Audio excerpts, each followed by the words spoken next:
So you thought you were going to run away from home for sporadic amounts of time to go to this magical playground, have some fun, eat some yums, and then go back home whenever you felt like it. But then the creepy button-eyed lady that's giving you everything you ever wanted essentially hands you a bill, and you try to run out on the check. The problem is, that once nice lady controls all of the entries and exits to this playground. So you're not leaving. That's where Coraline's gotten herself. In fact, Coraline really pushed her luck in talking back to the other mother, and now she's locked up in a dark hidden room behind the mirror. See, the golden rule is not treat others the way you want to be treated. The real golden rule is, if it sounds too good to be true, it is. Unfortunately, being 11, Coraline didn't think anything through before acting, and now she's going to get the scare of a lifetime. So let's meet these ghost children and debate whether or not we'd heed their warnings. Hey guys, welcome back to the Fangirl. I'm your hostess with the mostest, McGann, the theorist who is too poor to abandon you to an early retirement. Seriously, I need some kind of social manager to hook me up with guest spots and collabs on other channels and podcasts and, hosting convention panels and working brand deals because, I keep losing subscribers no matter what I do, and my watch time keeps sinking lower and lower, and Mama is so depressed and close to giving up. Anyways, my exhaustion-based whining aside, the other mother just tossed Coraline into the mirror, and now our girl is trapped in a space that she can't get out of. And Coraline is pounding her fists against the exit portal, except now it's sealed up and Coraline is hitting and kicking some kind of stone wall. Where is this place? Because I don't think it's behind the mirror in the house. But then we hear this high-pitched instrumentation noise in the background, and Coraline turns around gasping, asking, "Who's there?" The way Coraline gets highlighted with the blue glowing stars on her sweater, though, it's just a chef kiss.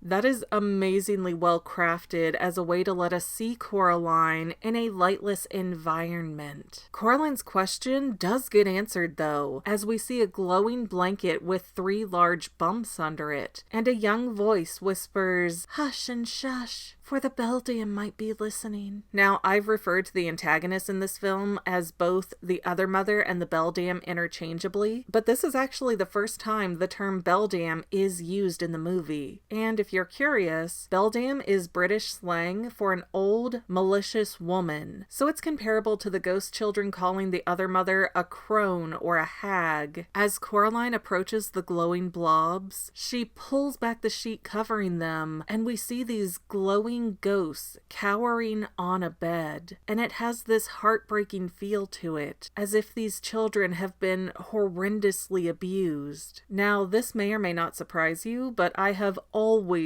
firmly believed that these ghost children are more puppets of the Beldam. Notice how they only appear after the other mother leaves. We've talked before about how the other mother has to be out of the area to fully control a puppet because, she needs her focus to do that. And notice how these kids only appear after the other mother leaves. We don't see any glowing or even hear the gasping of these children when the feared Beldam leans into the room. These kids seem to not exist at all until Coraline is alone, almost as if they're toys not yet being controlled. Secondly, for some reason, these ghosts are solid figures who physically sit on the bed and can lay with a blanket over top of them, as well as have that blanket outline their bodies. That's not very ghost-like. Thirdly, if these children are deceased ghosts now, what is keeping them in that room? Okay, I can see the angle that they're afraid of the Beldam, but they're dead now, so the threat of her is over, right? Sure, they may be trapped in the other world due to their eyes being missing, but the Beldam can't end your life twice.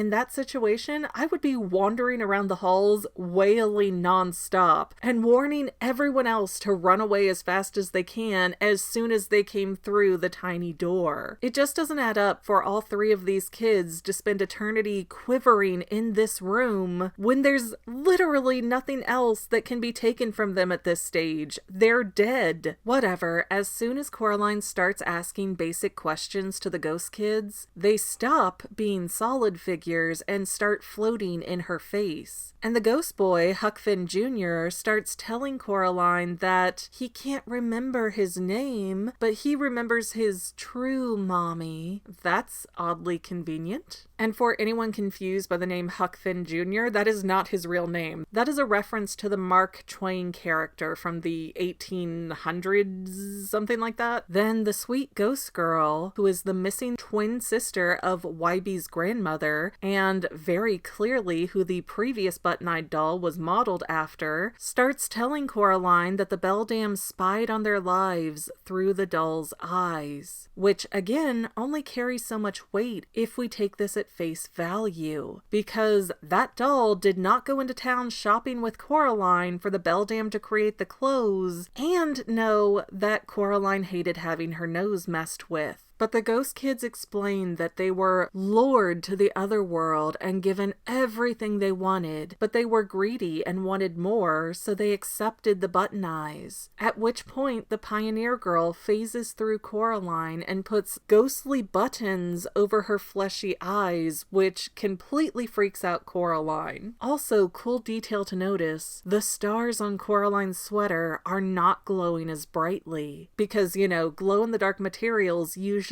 absorb light, and that's how they glow, but then it slowly fades away. That doesn't seem to matter for anything symbolically, unless it's supposed to be paralleling Coraline's life force being slowly leached away by the other world. But the attention to these tiny details make me so happy, you have no idea. Then the ghosts tell us the strangest part of all of this, that the Beldam told them she loved them, but then locked them up in this little room with one bed and ate up their lives. Again, this makes no sense when you stop to logic it out. And it tells us for certain that the Beldam doesn't eat children, because she wouldn't have wasted them as food if that were the case. We also see no signs of bodies in that room, so either someone comes through to clean every so often, or these kids are puppets being used to manipulate Coraline further. And if the kids' eyes are a power source, then how do their ghosts still materialize? Shouldn't all of their life force energy be used to make the wonders of the other world? Not to mention, even if the issue was that the Beldam only needed the kids' eyes for power purposes, then she already had the eyes, they already took the buttons. Why keep the kids around at all after that? Eat them, end them, let them wander around forever. But why lock them away and make them slowly suffer to death? Their eyes seem to give out the same kind of energy even after they die. So just what's the point in keeping the kids themselves around? For that matter, why shut Coraline into that room to waste away too when she still has her eyes? This is so confusing as a plot point that I think it's a ruse. Coraline needs to be adequately terrified before she gets rescued and sent through the wrong tiny door.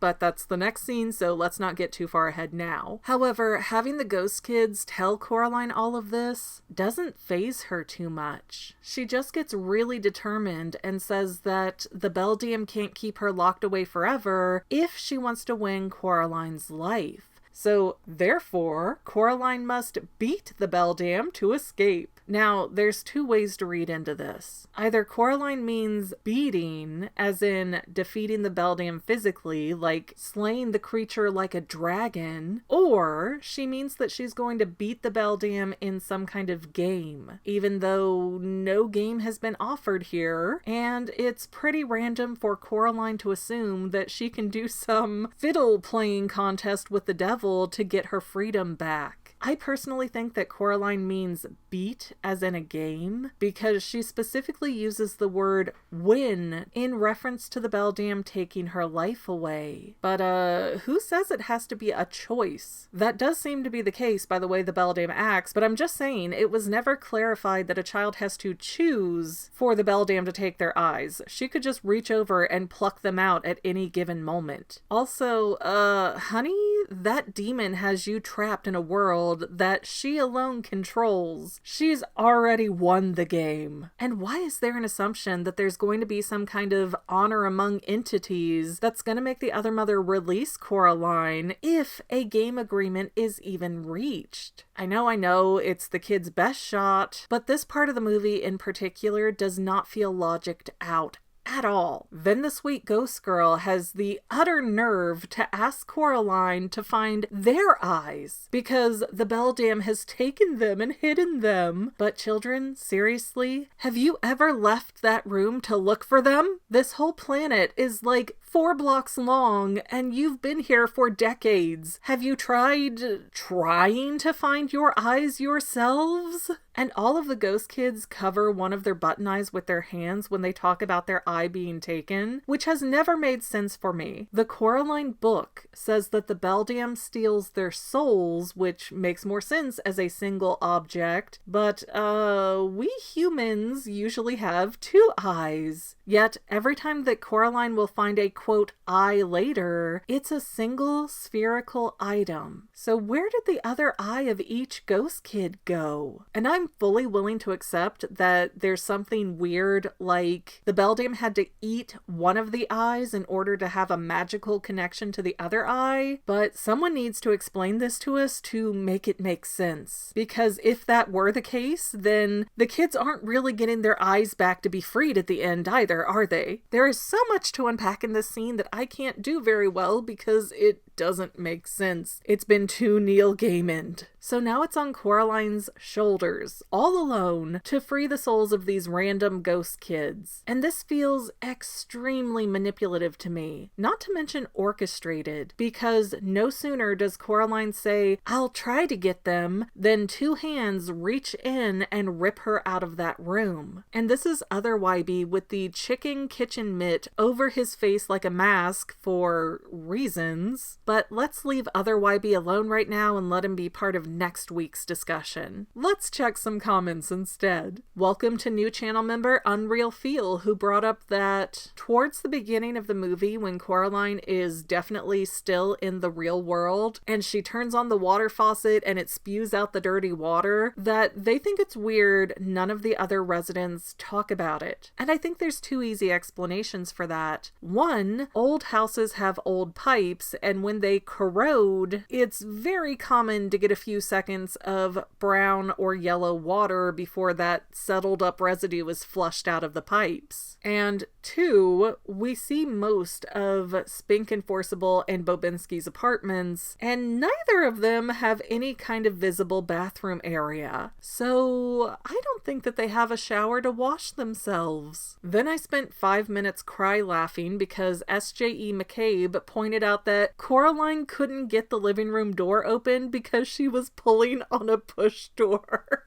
And they are right. I didn't catch that. Yeah, with the exception of emergency exits and things like screen doors, doors in the United States are designed to be opened into the room, not outward into the hallway or outdoors. But Coraline is putting all her strength into pulling, and that door might have never been locked at all. Finally, Good Girl Williams 158 suggested that maybe the Beldam hates the black cat because he can control her in some way, or that maybe the cat has more power than her. And I have seen a lot of black cat comments, but I have never considered something like this. So maybe the cat isn't in the service of the Beldam, but maybe he's a second force that sees the Beldam gathering power through children's eyes, and the cat is either there to stop it or to steal power. However, the other world would be exclusively the Beldam's domain, so the cat would be limited in what he can do in her realm.